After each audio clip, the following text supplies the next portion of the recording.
Hello, everybody. Once again, it's BC Begley, and these are your news headlines for November the 15th of 2022. The Trump family signs a deal with a Saudi real estate developer. News of the deal, the first such international marketing agreement the Trump organization has negotiated since Trump left the White House, has emerged as the former president already faces a string of investigations into his businesses. Hobbs wins Arizona governor's race, flipping the state for the Democrats. Democrat Katie Hobbs was elected Arizona governor on Monday, defeating Kari Lake after days and days of counting ballots in the state. Adderall prescriptions are skyrocketing. Prescriptions for stimulants have been skyrocketing as it's become easier and easier to get a diagnosis.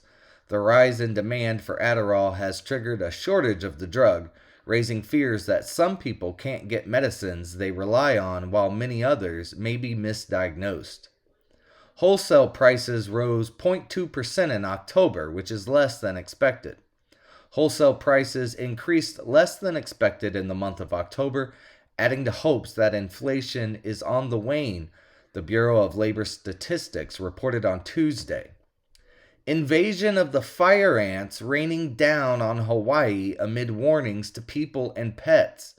Islanders on Hawaii are running scared as an invasion of venomous fire ants has taken hold on the Pacific Island group, with people being stung in their beds. Japan scrambles fighters for Chinese aircraft near Okinawa. Japan fighter jets scrambled to intercept 3 Chinese aircraft, including a drone near Okinawa on Monday, according to Japan's joint staff. Russian missiles strike Kiev, mayor says.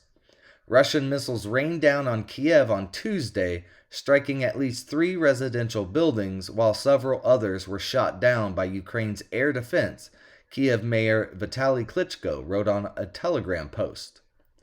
Jihadists execute 26 women for being witches. Boko Haram militants have slaughtered a group of women in Nigeria they deemed as witches. Last week, around 40 women were held in a village near Gwaza on the orders of the jihadist commander Ali Gail, whose children suddenly died overnight. Bitcoin is now vulnerable to a tumble below $14,000 as crypto faces the FTX fallout. The shocking failure of cryptocurrency exchange FTX last week continues to hang over Bitcoin and other digital assets, with cryptos vulnerable to even further declines after already breaching key technical price levels. There are now 8 billion people on Earth, according to a new United Nations report. People around the world are living longer and having fewer children, and those are just a few of the trends the United Nations described in a recent report on the world's population, as the global population has now surpassed 8 billion people. Georgia Governor Brian Kemp set to testify in Trump election interference probe on Tuesday. Georgia Governor Brian Kemp is set to testify on Tuesday morning before the special grand jury that is investigating possible 2020 election interference by former United States President Donald Trump and his allies, a source familiar with the arrangements allegedly told NBC News. Biden announces $20 billion to move Indonesia away from coal. The White House on Tuesday announced a $20 billion plan that it, along with international partners, will launch with Indonesia to transition its reliance off coal-fired electricity and pursue a green economy. Residents revolt over oppressive COVID lockdowns in China's Guangzhou. Residents under COVID lockdown in China's southern manufacturing hub of Guangzhou have torn down barriers meant to confine them in their homes, taking to the streets in defiance of strictly enforced local orders, according to video and images that were circulating on social media.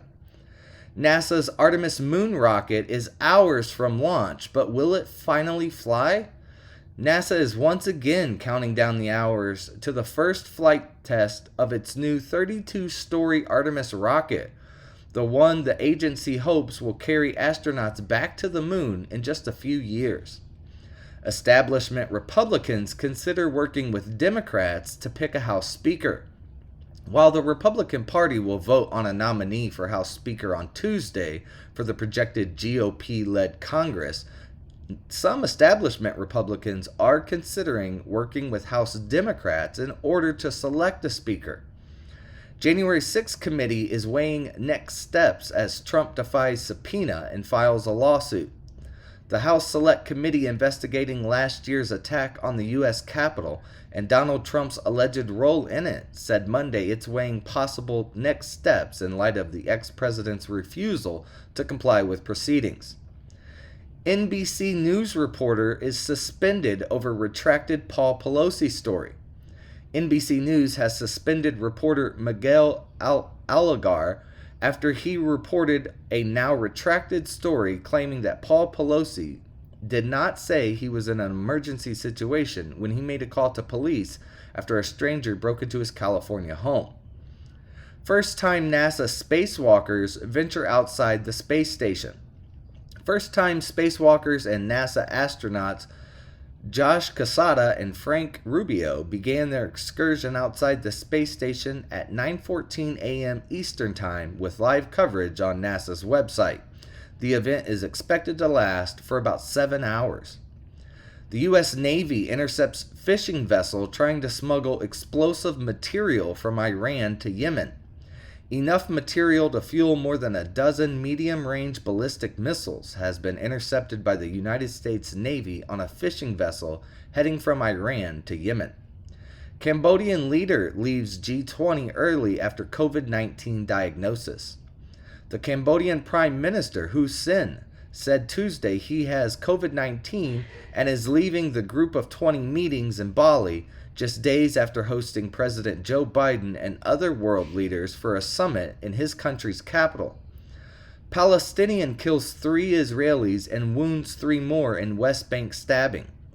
A knife-wielding Palestinian killed 2 Israelis in a stabbing on Tuesday at a settlement in the occupied West Bank, then stole a car as he tried to flee the scene and crashed it into a nearby highway, killing a 3rd Israeli, officials said. Guys, all the links for the articles that I have covered in this video can be found in the description below. Don't forget to like the video and don't forget to subscribe to the channel. And you can find me on my website throughout the rest of the day at bcbegley.com. And I'll see you guys all again tomorrow for some more news headlines.